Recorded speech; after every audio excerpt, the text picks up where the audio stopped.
Howdy folks, and welcome to RandomJank. Now, it's been a long time since I've decided to talk about a deck, and I finally found a card that I really want to talk about. So, we're going to do the intro, and then we're going to check it out.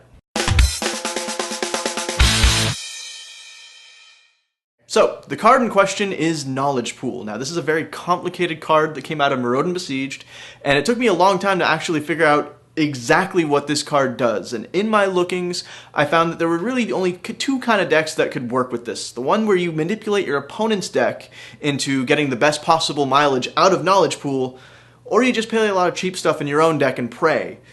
This is RandomJank, so obviously we're going to go with the path of most resistance, which is number 2.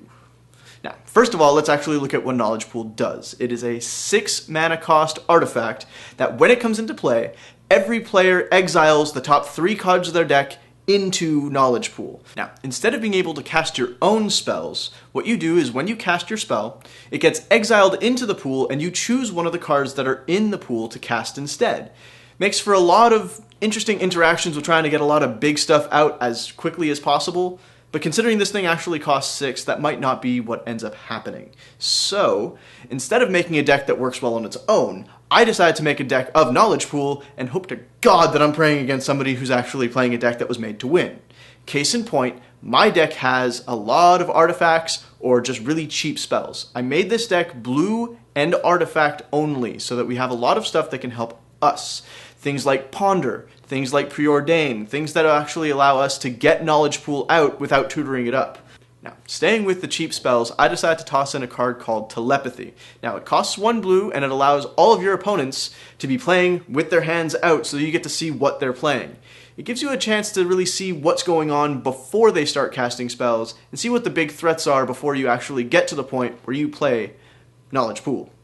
Now, it's a 6 mana cost thing, and I'm not playing any green in this deck, so I wanted to try and get this out just a little bit earlier than turn 6, because even in the best of times, you're not necessarily going to have all 6 mana out on turn 6 with Knowledge Pool in your hand.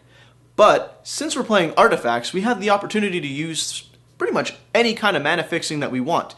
In this particular case, I'm using Mirrors. Now, what Mirrors are is another creature type that was introduced in the original Marauder block, and it taps for a colored mana, and it comes out for a really cheap cost. So if you already have Knowledge Pool out, you can cast one of those mirrors and, say, steal your opponent's dragon. Anything like that would work. Cheap spells are good. Free spells are better. Now, again, going back to the Marauder block, there were Mem Knights, which come out as a 1/1 for nothing. There was Mox Opal, which allows you to tap for any color of mana, comes out for nothing. Of course, for that to work, you actually need 3 artifacts on the field first, but we're playing blue and artifacts, that shouldn't be a problem. There's things like a Quarter Shield and Ornithopter as well. All of these are free. All of them you'll have the opportunity to either play right away as a defense, or dump into the pool and steal your opponent's dragon or monster or better spell. Now, the only other thing that I would add, and it is going to up the mana curve just a little bit, is cards like Divination and Inspiration. Things that allow you to draw more cards, because 99% of the time, your opponent's going to be casting stuff as normal until you get Knowledge Pool out, and he's not going to have very much in his hand anyways, especially if you're going to be causing him to discard things. But you might run into the same risk where you have nothing in your hand to dump into the pool after that initial rush of good stuff ends up being in the pool. Your opponent is affected by this card too, and just because you put his best things into the pool doesn't mean you get to steal it right away if he has the opportunity to steal it first. So, toss in a couple of cards that can draw you some cards as well. You'll be able to get stuff whenever you need them. Now, before we even get Knowledge Pool out, we don't want to die. So, the best way to ensure something like that happens is to have a lot of counter spells, which is great because we're playing blue. So 4 Mana Leaks, 4 Syncopates. Syncopate is actually really good just in the fact that you can tap yourself out to stop your opponent from tapping out. On the other hand, this is only really useful in a one-on-one game. Knowledge Pool works best in a multiplayer game because you have more people putting more cards into the pool. A one-on-one game, it's only going to be 6 cards maximum, but if you have 4 or 5 or 6 people, everybody's putting 3 cards into the pool and it causes mass chaos.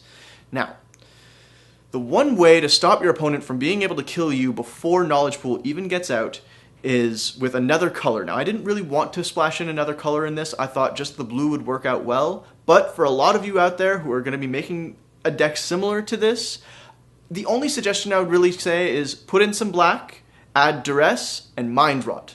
Because with telepathy out, you see what your opponents have in their hand, you know whether or not they're going to be a threat, and those spells are also relatively cheap, so if they end up being cast just to be able to put into Knowledge Pool, it's not the end of the world.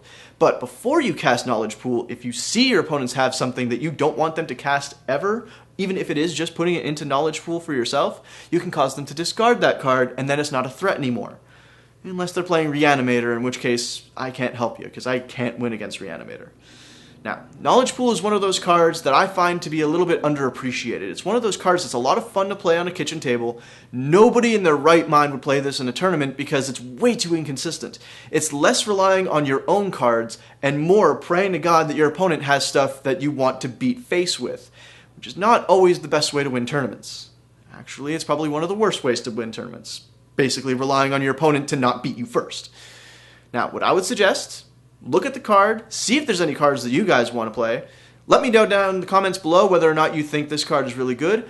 I have a blog every Tuesday, like I said a couple of episodes ago, and next week, Tuesday, I will be talking about specifically what cards I've used and the entire deck list. I'll see you next week.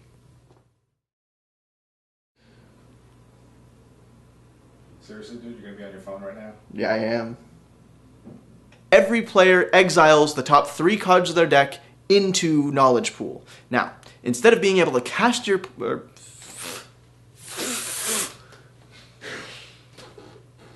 So step forward, step back, do the hokey pokey, is that what you want me to do? If that makes it to the reel, I'm gonna kill you.